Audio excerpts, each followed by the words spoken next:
అదేవిధంగా జిల్లా కేంద్రాలలో గిరిజన భవనాలను నిర్మాణం చేశారు, మంజూరు చేశారు, కట్టించి కూడా ఇచ్చారని చెప్పి సందర్భంగా తెలియజేసుకున్నారు. విదేశీ విద్యా పథకం ద్వారా అర్హులైన పేద విద్యార్థులకు 20 లక్షల రూపాయలు సాయం అందించారు. కళ్యాణ లక్ష్మి, షాదీ ముబారక్ పథకాలతో ₹1,00,000 సాయం అందించి నిరుపేద కుటుంబాలకు, చెల్లెమ్మలకు మేనమామగా బాసగనిచ్చినటువంటి వ్యక్తి కేసీఆర్ సార్ గారు. దేశ చరిత్రలో ఎక్కడ లేని విధంగా దళిత బంధు పథకాన్ని తెచ్చినటువంటి వ్యక్తి కేసీఆర్ గారు. కాబట్టి వీటితో పాటు నా నియోజకవర్గంలో అధ్యక్ష మరి ఆయన ఎట్లా మాట్లాడుతున్నాడు? మొత్తముగా గత ప్రభుత్వం ఏం అంటే కాంగ్రెస్ ప్రభుత్వం ఏం చేయలేదు, అప్పుడు ఇప్పుడు మొత్తం మేమే చేసినామని చెప్తున్నారు. ఆ సోదరుడు మొన్ననే టీఆర్ఎస్లో పోయిండు, అప్పటిదాకా కాంగ్రెస్లోనే ఉన్నాడు. అంటే కాంగ్రెస్ ప్రభుత్వం యొక్క కార్యక్రమాలు నచ్చాయి కదా అధ్యక్ష. ఈరోజు ఈ రాజ్యాంగం ద్వారా ఎస్టీ స్టేటస్ ఇచ్చిందే ఎస్సీ ఎస్టీలకు కాంగ్రెస్ ప్రభుత్వం అధ్యక్ష. అదేవిధంగా సోదరుడికి కూడా రిజర్వేషన్ రావడానికి ఆ రోజు 1976లో ఇందిరమ్మ గారు మరి తీసుకొచ్చినటువంటి రిజర్వేషన్ తోటే ఈరోజు సోదరుడు ఈరోజు ఎమ్మెల్యేగా ఇక్కడ రావడం జరిగింది. ఇంకొకటి, గత ప్రభుత్వం మరి లోకల్ రిజర్వేషన్ కాంగ్రెస్ ప్రభుత్వం తీసేసిందనే విధంగా మాట్లాడారు. గతంలో జీవో నెంబర్ 3 తీసుకొచ్చి ఏజెన్సీ ప్రాంతాలలో ఐటీడీఏల ద్వారా వేలాది మందికి ఉద్యోగాలు ఇచ్చిన ఘనత కాంగ్రెస్ ప్రభుత్వంది. కానీ మీరు సరిగ్గా ఆర్గ్యుమెంట్ చేయక అది కోర్టులో పోయింది. మీరు ఇచ్చిన 10% రిజర్వేషన్ కూడా ఎలక్షన్స్ ముందు ఇచ్చారు, అది కూడా ఇవాళ కోర్టులోనే ఉంది సార్. కాబట్టి మాట్లాడేటప్పుడు కూడా కొంచెం ఆలోచించాలి. అదేవిధంగా పోడు భూముల చట్టం వందల సంవత్సరాలుగా అడవులలో బతుకుతున్నటువంటి అణగారిన ఆదివాసీ గిరిజన వర్గాలకు మరి పోడు భూముల చట్టం 2006 ద్వారా హక్కు కల్పించినటువంటి ఘనత శ్రీమతి సోనియా గాంధీ గారు యూపీఏ చైర్పర్సన్గా, అదేవిధంగా ఆనాటి ప్రధానమంత్రి మన్మోహన్ సింగ్ గారు సార్. కాబట్టి ఇంకా కొన్ని మైనార్టీల గురించి మేము వచ్చి 10 నెలలు అయింది, మీరు 10 సంవత్సరాలు అన్నారు. 12% రిజర్వేషన్ ఇస్తా అన్నారు, మరి 10 సంవత్సరాలైనా ఇవ్వలేదు. అది మీరు మాట్లాడాల్సిన అవసరం ఉంది సార్. అదే కాకుండా దళిత బంధు పేరుతోటి మోసం చేసినామన్నారు. ఇందులో ఆల్రెడీ 2,000 కోట్ల రూపాయలను ఈ సంవత్సరానికి గాను మరి పెట్టడం జరిగింది.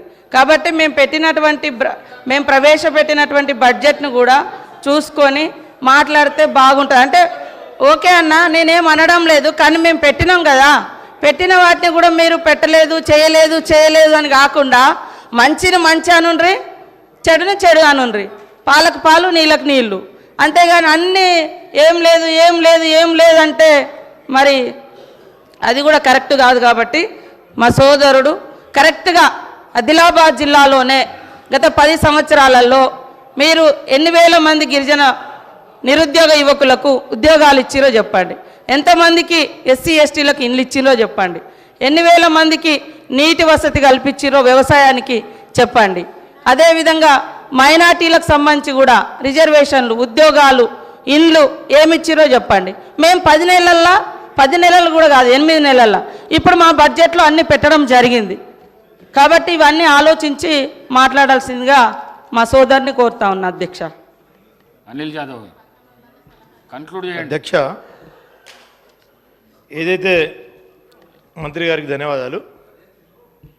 ఇప్పుడు మాట్లాడినటువంటి మంత్రి గారి వాళ్ళు కాంగ్రెస్లో ఉన్నారు, నేను అంతకుముందు కాంగ్రెస్లో ఉన్నా, కానీ నేను ఎమ్మెల్యే కాక ముందు ఒక జడ్పీటీసీని. నేను జడ్పీటీసీ గెలిపించింది కూడా బీఆర్ఎస్ పార్టీ అని చెప్పేసి గుర్తుంచుకోవాలని చెప్పేసి ఈ సభ ద్వారా కోరుకుంటూ, ఇప్పుడు మాట్లాడినటువంటి మంత్రి గారి తల్లిదండ్రులకు కూడా ఆర్ఎఫ్ఆర్ పట్టాలు ఇచ్చింది కేసీఆర్ గారు అని చెప్పేసి గుర్తుంచుకోవాలని చెప్పేసి సభ ద్వారా తెలియజేస్తున్నాం. అదేవిధంగా నా తల్లిదండ్రులు అంటున్నారు, నా తల్లి తండ్రి 2006 అటవీ హక్కుల చట్టానికి అర్హులు. వాళ్ళు ఎక్కడ దానం తీసుకోవాలి. ఒక ఆదివాసీ బిడ్డలుగా పోడు కొట్టుకుంటే 10 ఎకరాల వరకు హక్కు సోనియమ్మ పెట్టినటువంటి చట్టం, దాని ప్రకారంగా వాళ్ళకు వచ్చింది. ఏది దానం రాలే. నా తండ్రి రెక్కలు ముక్కలు చేసుకొని అడవి కొట్టుకొని బతికే తండ్రి. ఈరోజు కూడా మా నాన్న రోజు గుట్టకే పోతాడు సార్. నేను మంత్రినైనా ఎమ్మెల్యే అయినా రోజు అడవికి వెళ్ళి మా ఊర్లో పోయి ఎంక్వైరీ చేయండి. కాబట్టి ఏది ఉచితంగా రాలే, చట్ట ప్రకారం వచ్చినటువంటి హక్కు. కాబట్టి దానం ఇచ్చినాం అని మాట్లాడకండి, అది నా హక్కు. ఆదివాసీ బిడ్డగా కాంగ్రెస్ ప్రభుత్వం పెట్టినటువంటి హక్కు ప్రకారం నా తండ్రికి పోడు భూముల పట్టా హక్కు వచ్చింది. అది కూడా మీ ప్రభుత్వం వచ్చిన తర్వాత 10 ఏళ్ల తర్వాత ఎన్నికల ముందు మీరు తీసుకున్నారు. అప్పటిదాకా చాలామంది గిరిజనులకు పట్టాలు రాక ఇబ్బంది పడ్డ మాట వాస్తవము. కాబట్టి ఈరోజు కూడా మరి కాంగ్రెస్ ప్రభుత్వంలో మీరు రైతు బంధు తీసుకునేటోళ్ళు ఎమ్మెల్యేలు మంత్రులు ఉన్నారు, అదేవిధంగా ఇంకా రకరకాల స్కీమ్స్ తీసుకుంటూ ఉన్నారు. అంటే ఒక ఆదివాసిని అయినందుకేనా సార్ పదే పదే ఈ ఎమ్మెల్యే తల్లిదండ్రులకు ఇచ్చినాం, ఎమ్మెల్యే తల్లిదండ్రులకు ఇచ్చినామని చెప్తారు. అది నా హక్కు. నేను ఎమ్మెల్యే కాకముందు నుంచి కూడా నా తండ్రి నా తల్లి అడవిని ఆధారంగా చేసుకొని బతికే కుటుంబాలు మావి. కాబట్టి ఆ క్రమంలో వచ్చినటువంటి తప్ప అది పుణ్యానికి దానంగా రాలే.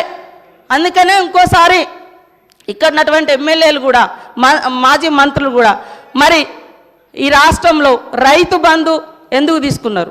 అది ప్రజలది. ఇంకా ఇది నా తండ్రి గుట్టను చెట్టును పుట్టను రెక్కలు ముక్కలు చేసుకొని కొట్టుకునే సార్. ఇది అడవి కొట్టుకున్నారు. అది ఆదివాసీ బిడ్డలుగా మాకు వచ్చినటువంటి సాంప్రదాయపు హక్కు సార్. అది అనిల్ యాదవ్ గారు కంక్లూడ్ అధ్యక్ష నేనేం దీన్ని తప్పు పట్టలే అధ్యక్ష.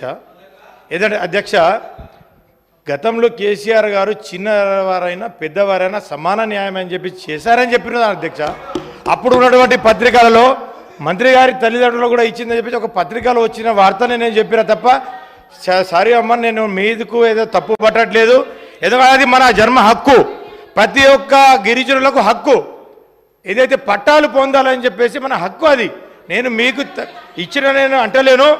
కాకపోతే ప్రతి ఒక్కడి యొక్క హక్కు కేసీఆర్ గారు ఆ రోజు కల్పించారని చెప్పేసి చెప్పానే తప్ప మిమ్మల్ని నేను తప్పు పట్టట్లేదని చెప్పేసి సమాధానంగా తెలియజేసుకుంటూ, అదేవిధంగా చాలా గ్రామాలలో చాలా గ్రామాలు మొన్ననే ముఖ్యమంత్రి గారు చెప్పారు, ప్రతి తండాలకు ప్రతి గూడాలకు ప్రతి వాడాలకు black top road BT road నిర్మాణం చేసి ఇస్తామన్నారు.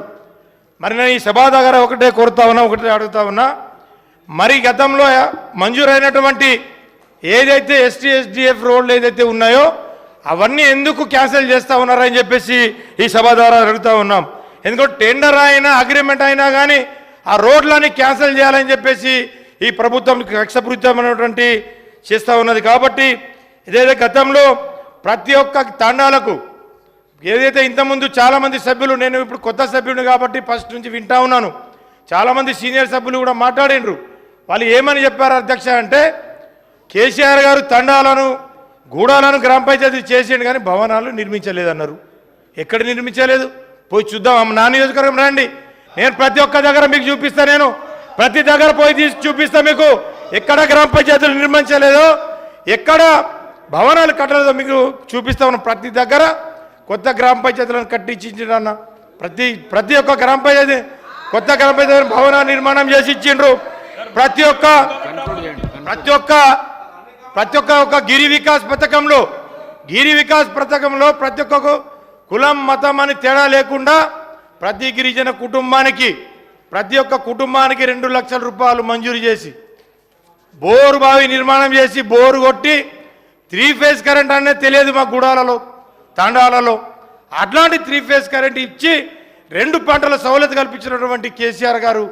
కాబట్టి అదేవిధంగా అయితే గతంలో ఆర్ఎఫ్ఆర్ పట్టాలు ఇచ్చిండ్రు కానీ బ్యాంకులలో రుణాలు ఇవ్వకపోతుండే.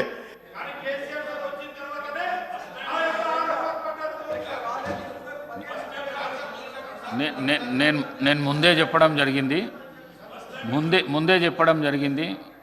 15 నిమిషాల కంటే కూడా 1 నిమిషం ఎక్కించే పరిస్థితి లేదు.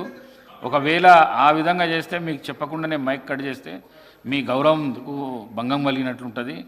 15 నిమిషాల్లో కంప్లీట్ చేయండి, దయచేసి కన్క్లూడ్ చేయండి మీరు ప్లీజ్. అదేవిధంగా ఏదైతే మీరు ఎన్నికల్లో చాలా హామీలు ఇచ్చారు, ఏదైతే మా గిరిజన ఆదివాసీ సోదరులు లంబాడా సోదరులకు